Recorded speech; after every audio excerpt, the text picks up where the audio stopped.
Hello everyone, this is Edwin Sepulveda. I'll be talking about the Dahalik language on the Dahalik archipelego, in between Eritrea and Saudi Arabia. Dahalik is an Afro-Asiatic language, or it's in the Afro-Asiatic language family.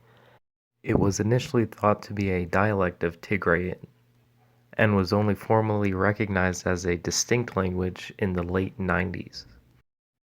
To put it into context, the archipelago itself of Dahalik is right off the coast of Eritrea, but the community interacts with Saudi Arabia and Yemen, which are to the east across the Red Sea.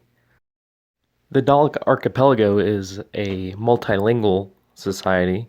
It speaks Arabic, Tigray, Afar, and the local language of Dahalik.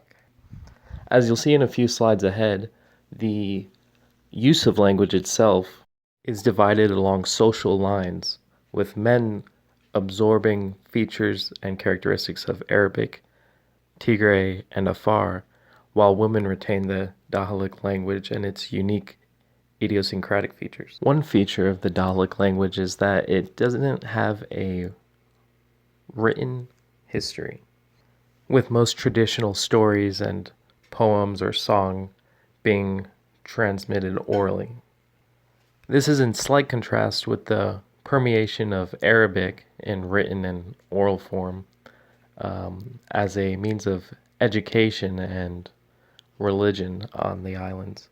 Some sources also note that trade and labor uses Arabic or incorporates the Arabic language in transactions for work and commerce. Some of the unique features of the Dahalik people include an occupation by Italy.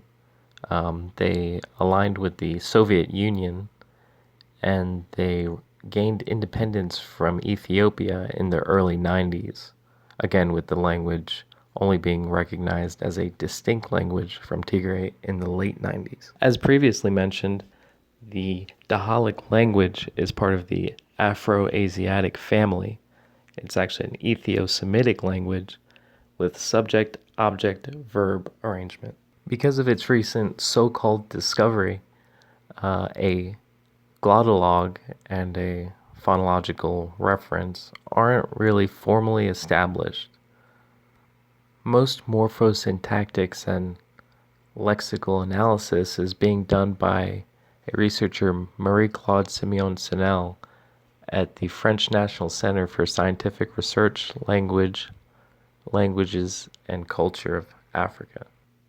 Some of the common features for the morphology are common plurals for adjectives, and a definite article, ya, which is prefixed to the determined noun. So, ya would be attached to words such as the bridegroom or the children. Work done by Marie-Claude Simeon-Sinel and Saleh Mahmoud Idris, who is the Ministry of Education in Eritrea, have confirmed the distinct features of Dahalik, which qualify it as a unique language. In a metatextual sense, the analysis I've done for Dahalik has been very interesting, in the sense that a population of 2,500 with an endangered language has a positive attitude about their language, and the language can, in theory, be sustained because of the small population.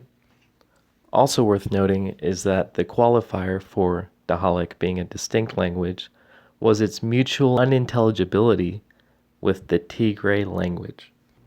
Even though the language had several features of Tigray and Tigrayot, it didn't incorporate them to the extent that it would be considered a dialect. UNESCO includes the language in its French publicated Atlas of Endangered Languages. If this video is published on YouTube, it would be the only video relating to the Dahalik peoples and language, beside the Wikipedia adaptation for accessibility and a National Geographic video detailing summary features of several extinct or endangered languages.